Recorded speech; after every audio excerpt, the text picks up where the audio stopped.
This beautiful slide showing the murdered Caesar beneath a statue of Pompey the Great in the theater of Pompey represents a very dramatic and very, very real turning point in the history of the Roman state. Because the murder of Caesar was a profoundly shocking event. And it's so profoundly shocking to people in Rome that no one really knows how to respond to this. So it's important to back up for a second and think about what Caesar actually meant in Rome and why this was unclear to certain Romans. Effectively, if we think back to the model that Cicero gave us many lectures ago, in which a republic that exists in a true and open and functional state is a republic that belongs to its citizens, where every citizen has a voice in shaping the politics of the republic. What we also see, as Cicero says, that this particular structure is completely incompatible with a system dominated by violence. But Cicero goes on to say that a system dominated by violence can sometimes appear to be stable when somebody overwhelms all other rivals and terrifies them to the point where they are unwilling to challenge that one individual who, for a time at least, occupies a kind of monopoly over the use of violence in the state. Now, what Caesar represented was a figure who was very much that individual who occupied the position of absolute dominance in the Roman state because he controlled an overwhelming majority of the troops and effective fighting forces in Rome at that time. And what that did while Caesar lived was it gave an illusion of stability. And Caesar tried to use that illusion of stability to build underneath himself a republican structure that would again kind of revitalize into a representative democracy. The thing that a lot of people miss is that Caesar very much did believe in a republic. He very much did believe in the basic promises that a republic made to its citizens. And what Caesar was trying to do was ensure that he, as one of those citizens, was protected from the kinds of vengeance and attacks that people like Cato had once promised to inflict on him were he ever to be out of power. What Caesar's assassins did not understand is that the veneer of republican structure that existed under Caesar existed because Caesar allowed it to exist. They genuinely felt that Caesar was not promoting stability and promoting the reemergence of a culture of representative democracy. Instead, they felt that Caesar was suppressing a naturally free people from exercising the sorts of freedoms that they were used to. And so they murdered Caesar. And what they expected, what Brutus particularly expected, is everybody would immediately run forward to embrace the freedom that Brutus had restored to them. And so we're told by Plutarch that when Caesar was done to death, Brutus stepped forward with the intention of making a speech before the Senate to explain what had been done. But the senators would not wait to hear him. They rushed out through the doors of the building and fled to their homes, thus producing a state of confusion and terror among the people.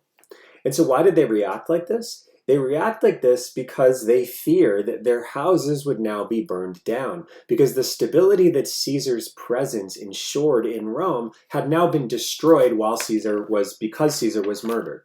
And so this reaction is not unexpected. The great pillar of the Roman state, the individual who had dominated Rome through this sort of culture of violence, is suddenly eliminated, and no one is there to step into his place. If you think back to the civil war between Pompey and Caesar, Pompey represented a source of stability in Rome, and Caesar, when he supplanted Pompey, also supplanted Pompey as that dominant figure who could exercise that kind of stabilizing force in Rome. But when Caesar was killed, there was no one who immediately stepped forward. And so people in Rome were unsure about who controlled the state. The Republic obviously was not strong enough anymore to exercise any kind of restraints on people's conduct. But also, there was no figure like Caesar who could guarantee the security of Romans and their property. And so the 5 days that followed Caesar's murder would determine how Caesar was viewed, how Caesar's murderers were viewed, and what the fate of the Roman state would be in the future. Because Caesar's elimination left a vacuum. And it was a vacuum that nobody was quite sure how it would be filled or how they would want for it to be filled. So in those 5 days, what we see are a series of actions where individuals either opposed to Caesar or connected to Caesar try to explain what happened and try to position Rome to accept their version of these particular events. The most important people in this, and the people who had the head start in doing this, were Brutus and Cassius. And so we see here an indication of how proud Brutus and Cassius actually were of what they did. So this is actually a coin that's issued by Brutus subsequently. It's issued in 42 BC. But it's issued by Brutus, and you can see on the front, Brutus Imperator. This is, obviously Brutus is a military commander. The reverse is even more interesting because you have the daggers, and then you have a cap. That is a cap that's used by freed slaves to indicate that they have now their liberty. And below this is Eid Mar, the Ides of March, when Caesar was assassinated. This is Brutus advertising the freedom through violence that he believed he brought about for Rome. And Brutus and Cassius are proud of their actions, and they expect that everybody else will be as excited about their actions as they were. Supporters of Caesar, though, are shocked. They had no idea this was coming, and they don't know how to respond. And so over the 5 days between March 15th and March 20th, we see Brutus and Cassius and supporters of Caesar like Antony and Lepidus begin trying to figure out what a reasonable way to describe their view of Caesar's legacy and Caesar's murder would be, and how that explanation might best resonate with people. On the day after the murder, so March 15th is a time of chaos. Brutus and Cassius try to get the wonderful support and eager gratitude of Romans for restoring their freedom, and they're shocked when this doesn't happen. Instead, Lepidus, who commands the only military force of Caesarian veterans in the city of Rome, he goes and he occupies the Forum. Brutus and Cassius then are terrified, and they climb up onto the Capitoline Hill. This is basically like a couple blocks from where Caesar was killed. They get some slaves that they have paid to defend them, and they barricade themselves in the Capitoline Hill. Lepidus then takes over the Forum. Antony flees to his house. Antony is consul at that moment, and he flees to his house and tries to figure out what to do next. And so on March 15th, there's this standoff. Brutus and Cassius in the Capitoline, Antony in his house trying to figure out what to do because he's afraid that the conspirators might kill him as Caesar's right-hand man. And then Lepidus with his army in the Forum. And everybody just sort of stares each other down. Then on the 16th, Brutus gives the speech that he had promised. And so here we see the view of the Forum from where Brutus was. This is from the Capitoline looking down onto the Forum. And Brutus, you can actually see where Brutus would have directed his oration down into the Forum. And we're told that the people listened to Brutus's rousing oration. And Brutus is a compelling speaker. Brutus is a very, very deep thinker. He's somebody who can explain why he did what he did in terms that are intellectually appealing and aesthetically appealing. But Brutus gives this speech, this rousing oration about the restoration of liberty, and the people listened to it without expressing either pleasure or resentment at what had been done. And their complete silence indicated that they both pitied Caesar and respected Brutus. And so on March 15th, it's clear Brutus has made his case. He hasn't lost the crowd, but he hasn't won the crowd either. Still, no one is entirely sure what Caesar's murder is going to be, what it's going to mean. And so judgment is still withheld on the 16th. Then on the 17th, Antony emerges. Now what we see here is the building, the brick building that you see. This is the later Roman Senate House, a 3rd century Senate House. If you look a little bit to the side of this, you look out kind of towards the background of this, you'll see where Antony calls the Senate to order. Antony does not call the Senate to order in the Forum. He does not call the Senate to order in one of the temples along the Capitoline. Instead, he calls the Senate to order in an area that's now kind of on Via Cavour almost, sort of walking, if you're walking from the train station in Rome down to the Forum. Antony calls the Senate to order there because this is near Antony's house, and this is where he feels safe. And so in this Senate meeting, everybody comes together to try to discuss what Caesar's legacy would mean. And the meeting begins with people outraged at what Caesar had done and talking about condemning the memory of Caesar and condemning Caesar as a tyrant. And Antony, who's the consul and is presiding at the Senate at that time, instead he urges calm. He reminds the Senate that they owe a lot to Caesar. And then he stands up and he says to the senators, if you brand Caesar a tyrant, this would make illegal all that he had done. And this is a wonderful gambit by Antony because he understands that most of the senators in that room at that time had political offices given to them by Caesar. Caesar had also set up a list of future office holders for the time that Caesar expected to be fighting a war in Parthia. So Caesar, after the meeting March 15th, was planning to go to the east and be in the east for the better part of a year. So senators had been lined up to take offices in the subsequent years after that. And Antony just simply reminded them that if you condemn Caesar, then what you will also be doing is negating all of the honors that all of you got through Caesar's actions. And immediately, senators, who are, of course, very interested in their own reputation and the honors that they've won, immediately those senators begin scrambling backwards and saying, well, maybe we don't want to condemn Caesar. And ultimately, what Antony gets the Senate to do is to agree on something that is a kind of compromise. The Senate passes a decree of amnesty to try to reconcile all parties, meaning the people who are loyal to Caesar and the assassins who killed Caesar. So it's voted that Caesar should be worshipped as a god, and there should be no alteration made, however small, in any of the measures passed by him while he was in power. But on the other hand, provinces and appropriate honors were given to Brutus and his friends because of their actions in defense of Roman liberty. And so in a sense, this is Antony trying to position himself as the moderator in a conflict between Caesarians like Lepidus, who have an army in the forum looking to cut apart the assassins who had murdered Caesar, and the assassins who feel that what they did actually was an action that brought about Roman liberty. What Antony says is, in essence, you're both right. Caesar was a hero. Caesar should be honored as such. What Caesar did should be recognized as the substantial achievements that they actually are. But also, Brutus and Cassius, we understand why you did what you did, and you know what? No harm, no foul. Let's move on.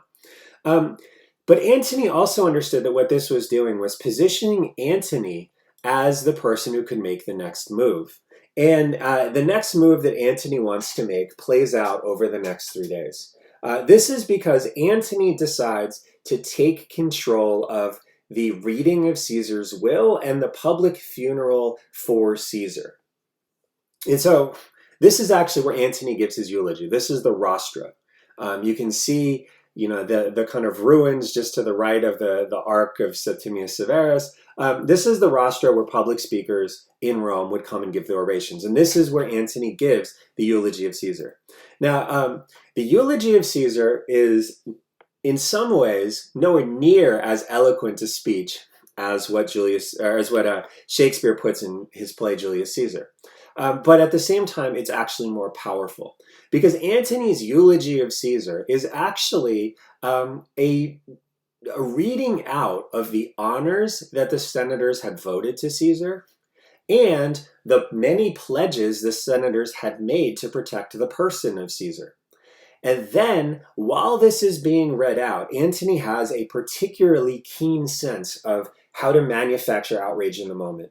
What Antony does is he has a wax image of Caesar's body displayed, and the toga that shows Caesar's wounds on it put on a sort of pole that spins around while Antony talks about all of the things that the actual murderers of Caesar had said and voted on behalf of Caesar, while he displays the betrayal that the murder actually reveals. These were people who had claimed to hold Caesar's body sacrosanct, who had claimed to defend Caesar, who had claimed that they honored and respected Caesar. And now Antony demonstrates for everybody what they actually had done to this person that they supposedly wanted to protect and that they supposedly revered. And the response that the crowd has, the historian Appian says, is that people could no longer bear the most pitiful sight displayed for them, the body of Caesar. And there is outrage. People explode. The body of Caesar is sort of spontaneously, people bring firebrands together and they burn the body of Caesar on this site. And to this day, you can go to the place in Rome where the body of Caesar was burned. It's still there. And actually, there are people in Italy who still put flowers on this to honor Caesar on March 15th. But the eulogy was not the only thing that Antony had as a sort of source of ammunition. He also had Caesar's will. And Caesar's will was, in a sense, this master of manipulating public opinion, speaking from the grave. Caesar very much understood how to get people excited about ideas and to get people particularly excited about Caesar. And Caesar's will is a document that embodies all of those attributes. And so when Caesar's will is opened, it was discovered that Caesar had left a considerable amount of money to each Roman citizen. And when the people saw his body, all disfigured with its wounds, being carried through the forum, they broke through all bounds of discipline and order. They made a great pile of benches and railings and tables from the forum. And placing the body upon this, they burned it there. And then carrying firebrands, they ran to set fire to the houses of the murderers, while others went up and down the city looking to tear the men themselves to pieces. And so, on March 20th, Antony had won. The Roman population now believed that the murder of Caesar was a crime. They now believed that Caesar was legitimately a sponsor of the best interests of the people, and they could see this because when push came to shove, Caesar gave his property to individual Romans. He also gave an estate in the center of the crowded, disgusting city of Rome to the people as a public park. The people for years had heard that Caesar was on their side. Now, with Caesar's will, they saw that this was legitimately true. And so Antony then became the immediate voice for the party of Caesar, and Brutus and Cassius fled the city. But something actually quite interesting also came out in this will, because in this document, Caesar made it clear that his heir was not Antony. Caesar had no legitimate surviving male child. And so it was a real question, who would be his, who, if anyone, would bear his name? And Antony certainly seems to have expected that Caesar would posthumously adopt Antony. Antony would bear the name, and Antony would move forward with the legacy of Caesar. This isn't what happened, though. Instead of Antony, the person named as Caesar's heir was a 19-year-old nephew of Caesar's named Octavian. Now, Octavian is a particularly interesting figure because he was an unknown at that moment. And when Caesar was assassinated, Octavian actually wasn't in Rome at all. He was studying in the city of Apollonia. You can see on this map where Apollonia is. It's now in modern Albania. It's not even in Italy. There's no major center of learning that Octavian would need to go to Apollonia to participate in. Instead, what actually is going on is quite clear, is Octavian was in Apollonia because Apollonia was the place where Caesar planned to land while he was beginning his campaign in the east against the Parthians. And so Octavian's education, such as it was, wasn't taking place in Apollonia so much as it would begin as soon as Caesar got to Apollonia. And so when Caesar was murdered, Octavian is, in a sense, waiting for Caesar. And when news reaches him of Caesar's murder and the fact that Octavian has been named Caesar's heir, Octavian has a very real decision to make. Now, the terms of Caesar's will said, in essence, that Octavian was to be his heir and was to accept his name as Gaius Julius Caesar. And so what this meant was Octavian had the option of accepting the adoption by Caesar, but the adoption by Caesar was conditional on Octavian also accepting the name Julius Caesar. And this was controversial. It was controversial because Roman wills could put these conditions on people. And so Octavian, if he were to accept these conditions, He would, of course, become very wealthy, but he would also be put in a position where he would have to manage the estate of Caesar. He would have to manage the gifts of money and lands to the Roman people on behalf of Caesar. And he would also have to take the name of Julius Caesar, which would make him immediately a player in Roman political life. And at 19, it's very reasonable to question whether he was ready to do these things. Also, the primary beneficiary of the will had to show up in Rome and declare before the praetor that he was willing to accept the terms that the will put on him. And the praetor to whom Octavian would have to make this statement was actually the brother of Mark Antony. Now, in the month between Caesar's death and when Octavian makes his decision to come to Rome, a number of people try to dissuade Octavian from actually accepting the role that Caesar's will had given him. Antony, of course, tries to do this. That's not surprising. Antony knows that if Octavian disappears as a possible heir of Caesar, it's likely that this will be Antony's inheritance to pick up.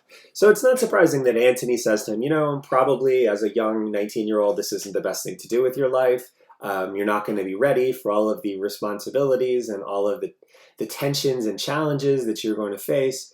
But perhaps even more surprising is Octavian's own mother and stepfather also both say to him, don't do this. You're too young. This is too risky. And they're right on one level. A 19-year-old stepping into what looks like it could evolve into a civil war is extremely dangerous.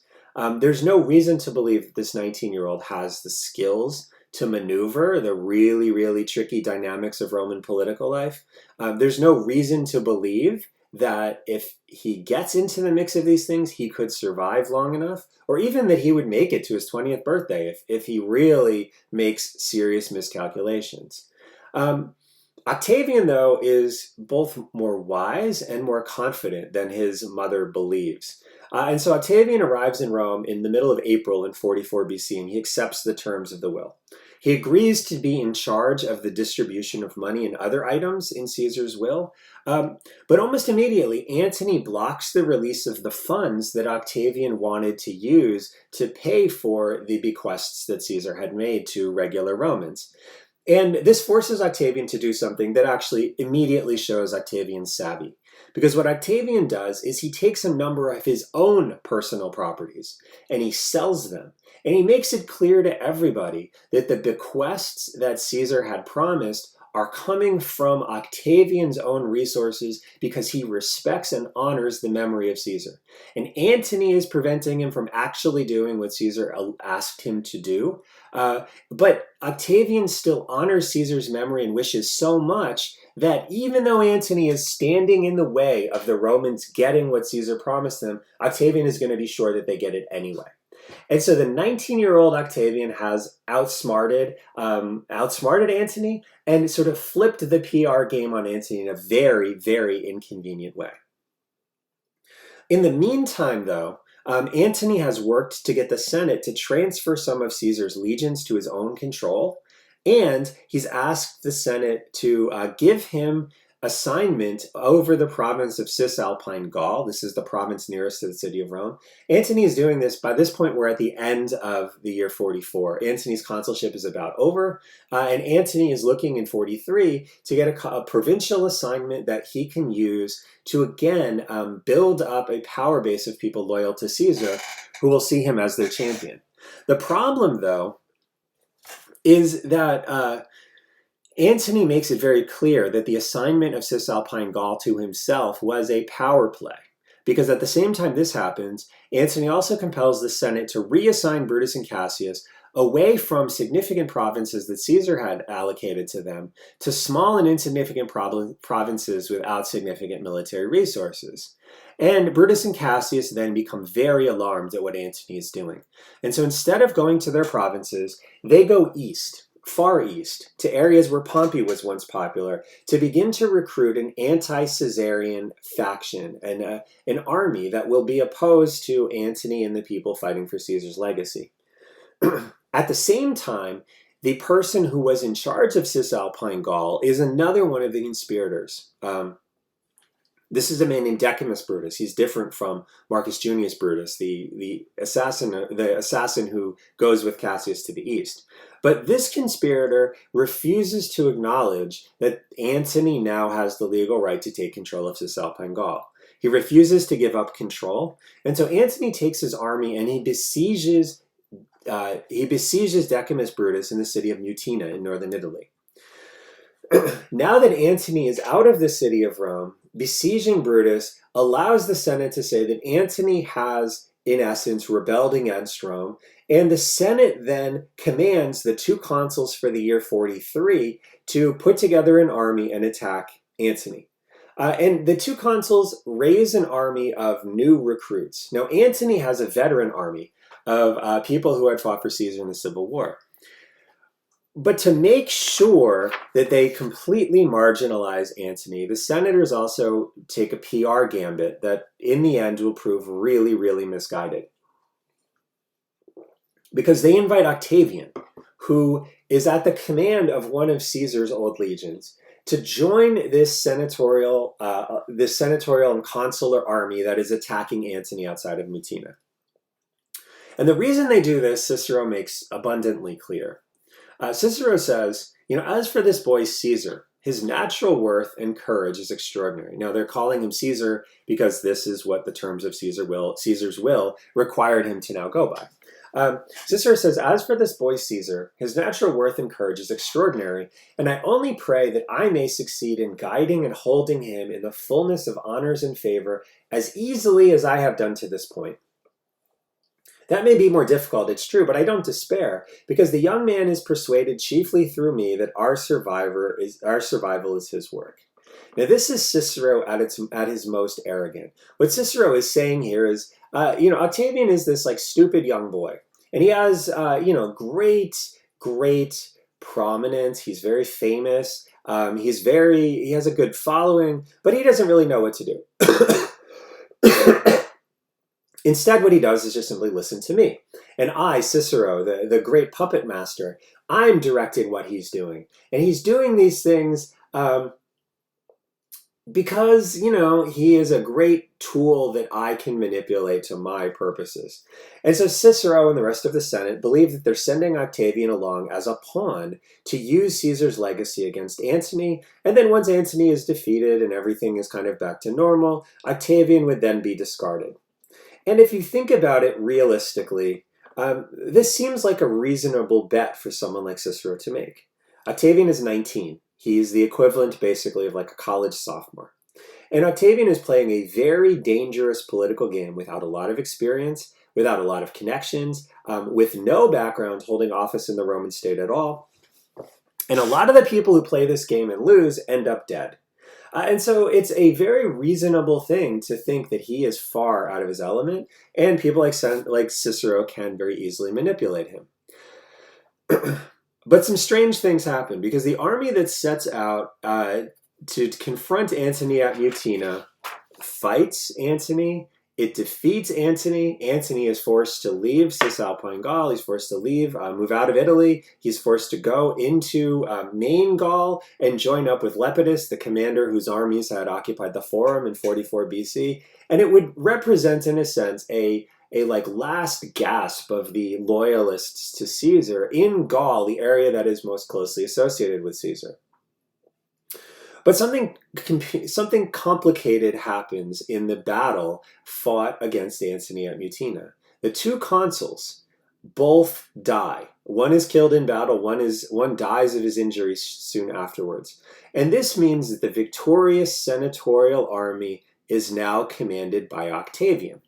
And Octavian then returns to Rome, expecting full glory for his service. And at a meeting following the battle, the Senate does something absolutely and utterly insane. The Senate votes a triumph for Decimus Brutus, who had in that battle simply sat in the city of Mutina and basically waited for the army that Octavian now commands to defeat Antony. He gets a triumph.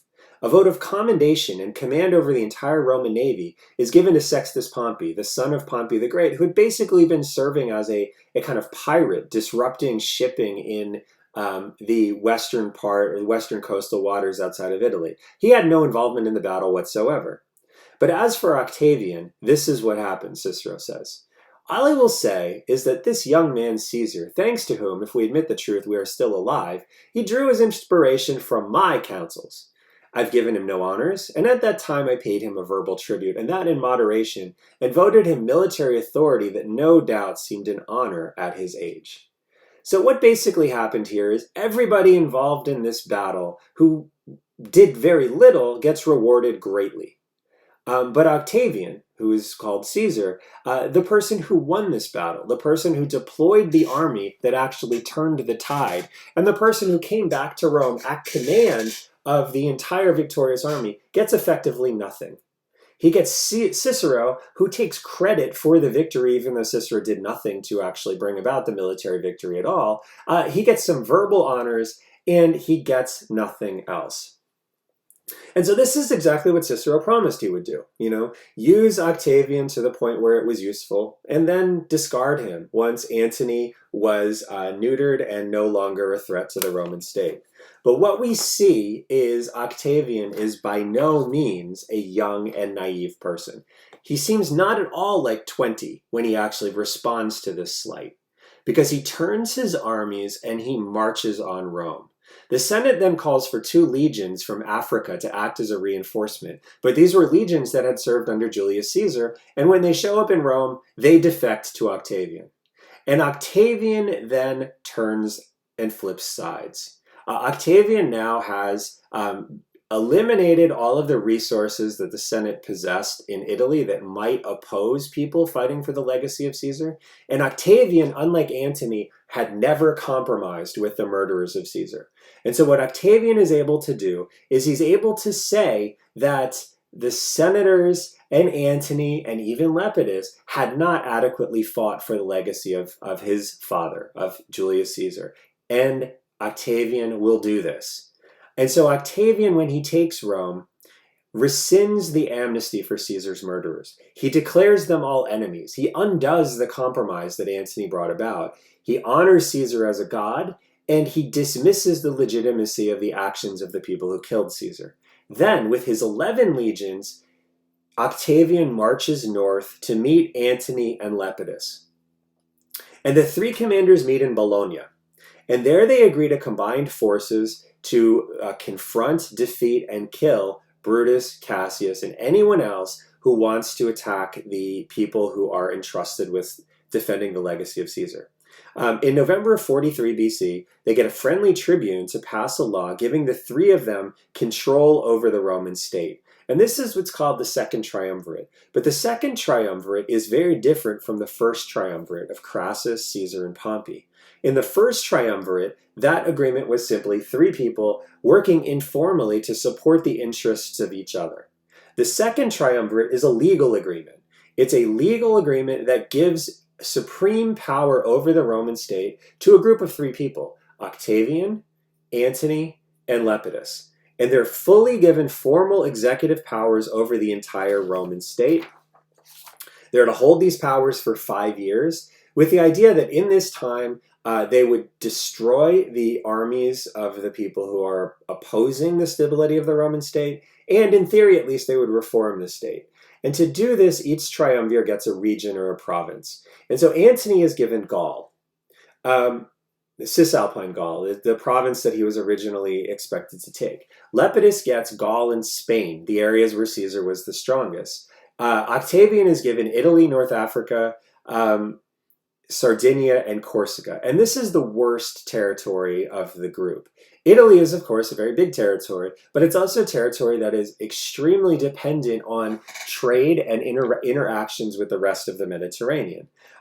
Sardinia, Corsica, North Africa, Sicily, these are territories that are either under the control of Sextus Pompey or threatened by Sextus Pompey. And so Octavian is going to have to fight for them immediately, and he's going to need to eliminate, or limit at least, the ability of Sextus Pompey to disrupt shipping because there's simply not enough food in the city of Rome if he doesn't do this. And so it's clear that in this, Octavian is seen as something of the junior partner in this triumvirate. There's tremendous upside if he manages to actually bring this territory under control, But it's by no means an easy task. And again, he's the better part of 20 years old. Now, the immediate action that the triumvirs undertake in Italy is to begin purging Italy of all of the people opposed to their political program. And this is a lesson that they very clearly had learned from the failure of Caesar's amnesty programs. Remember, the people who killed Caesar were people who had once fought Caesar and had been given clemency by Caesar. And that worked out incredibly poorly for Caesar. And so Octavian and Antony and Lepidus have no illusions about what they're going to do to the people who have opposed them and have supported the revolutionaries who killed Julius Caesar. But there's a couple of other reasons why they want to do this. Part of it is vengeance, but part of it is they have a lot of soldiers that they need to pay. And so the initial round of proscriptions runs to 130 senators. Remember, there's only 600 senators in the Senate, so this is more than 20% of the entire Senate is killed. 2,000 Roman knights, and many of the people who had tried to use and discard Octavian. And this had two effects. I mean, the first is quite obviously it gets rid of the enemies of the Triumvirate who are in the city of Rome. And then second, it allows them to confiscate all of the property of these people and use them to pay the legions that they need to take to the east to fight against the armies Brutus and Cassius are putting together. And among the proscribed, Cicero. And so it's an interesting thing when we hear about what happens to Cicero. Plutarch tells us that by Antony's orders, Herennius cut off Cicero's head and hands, the hands with which he'd written the Philippics. These were speeches that Cicero wrote against Antony. And when the severed extremities of Cicero were brought to Rome, it was a sight to make the Romans shudder. They'd seem to see there not so much the face of Cicero, but the soul of Antony. So what Antony had done was the head and hands of Cicero. Cicero's apprehended in the central part of Italy. The head and hands of Cicero were brought to Rome and nailed to the rostra. There you see the rostra as it is now, and on the coin you see the rostra as it was then. This is the public space where Cicero gave his orations attacking Antony, among others. And we have to imagine this is a scene sort of out of Game of Thrones, right? If you think about the heads and the hands nailed to the city walls in Game of Thrones by Prince Joffrey. This is the sort of thing that's going on right now. And it is horrifying. It's a sign that the situation in Rome has deteriorated very, very quickly. But once the initial proscriptions are underway, and have been undertaken and the property has been confiscated, the triumvirs then take their combined forces. This is 43 legions, upwards of 150,000 troops, and they go to Greece to fight Brutus and Cassius. And this leads up to the famous battle at Philippi. Now, the story that a lot of people like to tell is that the triumvirs are brutal, and Brutus and Cassius are these wonderful defenders of liberty. But if you lived in the Eastern Mediterranean, you would not think that Brutus and Cassius were defenders of your liberty. We have accounts of Brutus and Cassius plundering entire cities in the Eastern Mediterranean that are subject to Rome and never rebelled, simply because they needed the resources to get their army together. And so it's not just Antony and Octavian and Lepidus who are perpetrating atrocities so that they could fight this civil war. Brutus and Cassius, if anything, are just as bad, and they might even be worse, depending on how you see things. But when these forces meet, they meet at Philippi. And the combined forces of Antony and Octavian meet the combined forces of Brutus and Cassius. And the battle is so large that the two sides don't actually, the two commanders on each side don't actually know what's going on with the other. So Octavian's forces match up against those of Brutus. And Octavian's forces actually lose to those of Brutus, but Antony soundly defeats the forces of Cassius on the other side, and Cassius then commits suicide. And in his desperation, instead of retreating and rebuilding and refortifying, Brutus then offers battle 2 days later, or 2 weeks later. His troops are then defeated, and Brutus himself is eliminated. And the Republicans then have been defeated, and the triumvirs take control over their respective areas of influence. And so after the defeat of Brutus and Cassius, there's a redivision of these resources. Octavian and Antony get the vast majority of the territory in the Roman state. Octavian gets the west, more or less. Antony gets the east, more or less. Lepidus is left with North Africa. And then Octavian returns with a major problem, because in theory, the Triumvirate has brought back peace. But in reality, Octavian knows that he cannot trust Antony, and he doesn't trust Lepidus to actually preserve the peace here. What's going to happen, and it's very clear to Octavian, and it already was clear in 44 BC what was going to happen, that ultimately Octavian and Antony would face off. And so Octavian is faced with a very real challenge, because both Antony and Octavian command forces that used to be commanded by Caesar. Both of them are loyal to the idea of Caesar and the legacy of Caesar, but both of them do not want to fight on behalf of Octavian against Antony or Antony against Octavian. They see that really as a kind of struggle within the Caesarian family, and they do not want to kill men that they see to be their fellow soldiers and their fellow Caesarians. And so Octavian returns to Italy with a major problem. To the soldiers that have served under him, the war is over. And Octavian has to settle 100,000 of them somehow, while also building up enough of a force that he can continue to confront Antony should the need arise.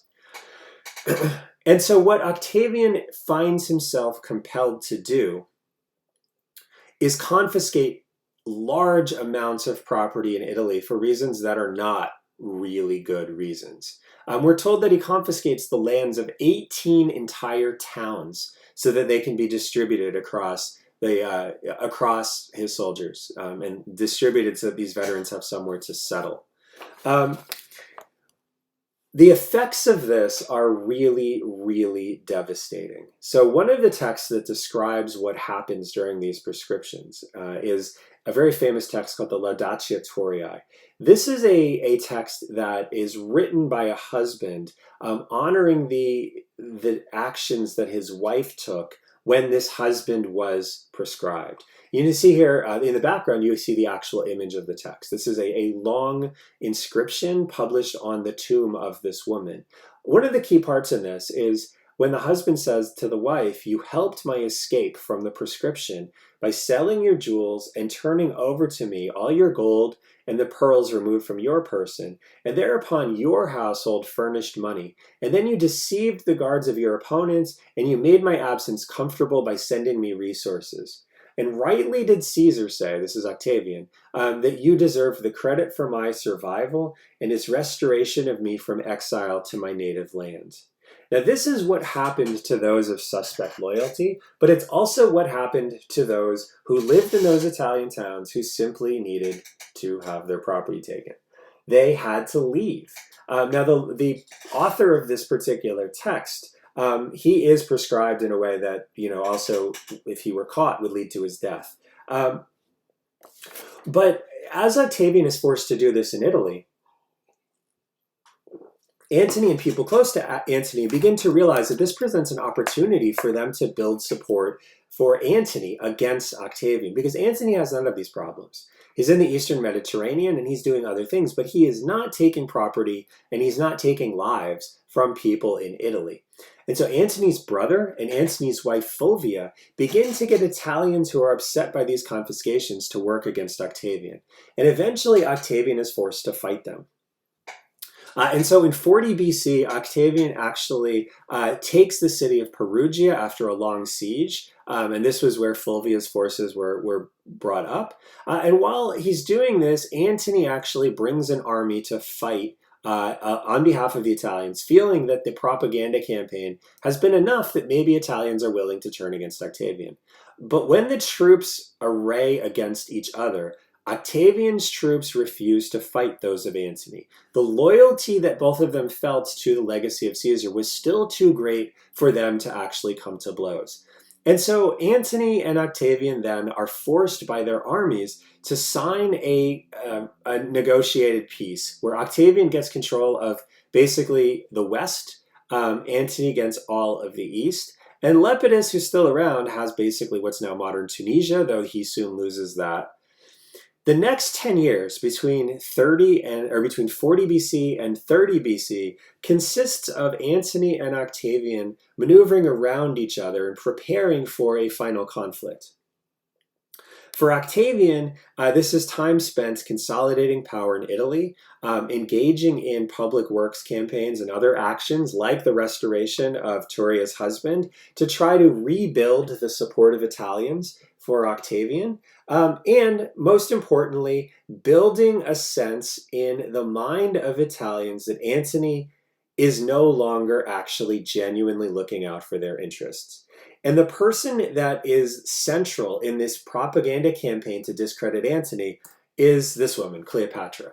So this is actually a coin issued that shows Cleopatra on one side, there's Cleopatra on your left, and Antony on your right. Cleopatra and Antony first encounter each other because Cleopatra is the queen of Egypt, Antony is in the Roman East, and they begin negotiating a kind of alliance to try to get a cooperative relationship where Cleopatra in Egypt can work alongside Antony. But by the mid-30s, it becomes clear to a lot of Romans that Antony's association with Cleopatra is beginning to have effects on his political profile that are not entirely positive. One of the terms that was supposed to bring reconciliation between Antony and Octavian was a marriage alliance where Octavian's sister Octavia married Antony to try to solidify the kind of good faith interaction between the two men. Antony remained married to Octavia while he was undertaking a dalliance with Cleopatra, and ultimately Antony had many children with Cleopatra. Octavian is able to then use the humiliation of Octavia as a way to build support in Rome. But he also is able to turn Cleopatra as a weapon against Antony. Stories start circulating in Italy about things like this. Cleopatra is insatiable for sexual passion and money. She was swayed by great and laudable ambition, but also by overweening boldness. And she gained royal power over the Egyptians by love and hoped in the same manner to obtain royal power over the Romans. And so the stories that are circulating in Italy are stories that say, in essence, Cleopatra has seduced Antony. And she's seduced Antony so that she can use Antony as a kind of pick on the locks so she can take control of Rome for herself and for her children. And while these stories about Cleopatra's ambitions and Cleopatra's ability to enchant Antony are bouncing around in Rome, Octavian adds an even more effective rumor. He says that he has opened Antony's will. And the document, according to Octavian, contained promises to Cleopatra and a pledge to give shares of the Roman state to the children he had with her. And this is leading up to Octavian's final move against Antony. Because what Octavian is saying, in essence, is the Roman state belongs to Romans. But what Antony is doing, he's become so enchanted by this Egyptian queen that he's taking this thing that belongs to all Romans and he's making it his private possession that he's going to not give to other Romans. He's going to actually distribute it like his personal property to children that he's had with this Egyptian queen. And Antony is doing this because he's been completely overwhelmed by this incredible kind of appeal that Cleopatra exercises over him. Now, this leads up to Octavian's final move against Antony. In 33 BC, Octavian's powers triumvirate is due to expire. And consuls in Rome at that time were actually allies of Antony. So it's not clear how Octavian is going to get legal status to continue commanding forces and resources in Italy to fight Antony. So what Octavian does is he organizes a measure in which all of the people of Italy are supposed to come together in their town squares and swear an oath that declares Antony a public enemy and appoints Octavian the leader of the force that would attack him. This is something that's called the Oath of All Italy. And it's conducted in a way that says, in essence, Octavian will be our defender, and enemies of Octavian are our enemies as well. And every Italian, with the exception of people in one city with particular ties to Antony, is forced to come into the town square, and somebody basically reads this oath out, and they all collectively assert that they agree with it. This is what's called the Oath of All Italy. And what it does is it gives a kind of informal power to Octavian to fight on behalf of all Italy against Antony and Cleopatra. And this is the backing that Octavian requires to bring his forces together and ultimately come into conflict, into armed conflict with Antony and Cleopatra. And in 31 BC, the two forces of Antony and Cleopatra and the force of Octavian come together at a place called Actium in Greece. The two forces are roughly equal in size, but Antony's troops have come to hate Cleopatra, and they come to hate the fact that Antony has allied himself so closely with her. Now, at Actium, Antony has a land army and he has a naval force. Antony and Cleopatra are both in the naval force, and the naval force is largely made up of naval forces, of ships that are commanded and loyal to the Egyptian navy of Cleopatra. When Octavian attacks them, it's decided by Antony that his land forces should make a strategic retreat because Octavian has blockaded them. And then the ships of Cleopatra begin to sense that the battle is not going their way, and they sail away. What this looks like to Antony's land forces is that Antony, who has left with Cleopatra, has betrayed them. It looks like it's reinforced entirely what it is that Octavian has been saying for so long. That Antony is no longer Roman. He's no longer on the side of Rome. He's no longer on the side of Roman soldiers. He no longer has those qualities that made him such a revered and respected and loved Roman soldier. Instead, he really is completely swayed by Cleopatra and her needs. And so the land force that was supposed to retreat and meet Antony farther away, they instead defect to Octavian. And Antony is forced to flee to Egypt.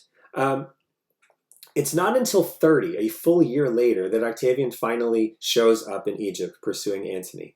And when he arrives in Egypt in the summer of 30, the Alexandrian capital surrenders to him, and Cleopatra commits suicide. Antony then tries to flee to the last Roman army that was supposed to be loyal to him. This is a group in Cyrene. He doesn't make it. He's killed, and Egypt then becomes territory under Roman control for the first time. But it's interesting the way that Octavian handles that. Octavian declares himself the personal sovereign of Egypt.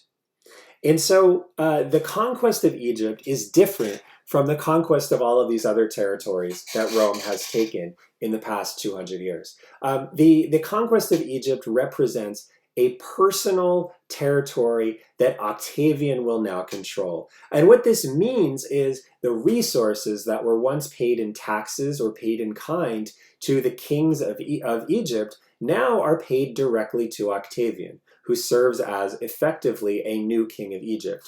What Octavian then uses this to be is a kind of personal bank account, where he now is the dominant figure in the state. There are no rivals. In 30 BC, he is the person who dominates the Roman state entirely. But the Roman state is interesting because the public budget of the Roman state struggled to provide for the needs of all Romans. What Octavian now, with the control of Egypt, is able to do is provide resources to cover the needs of Romans from this personal account. And so it enables him to provide the sorts of things that Romans need and do it in a way that is personally connected to his own generosity. Not his effective management of the state, but his own generosity as a lover of the Roman people. And so this is what enables him to set up his position as a dominant figure in the Roman world. What will come after 30 is the process through which Octavian figures out how that dominant position he occupies at that moment can become a permanent position that exists in some sort of sustainable political structure. And that sustainable political structure is the structure that governs the Roman Empire. The Republic is now dead. The question is, what will come next?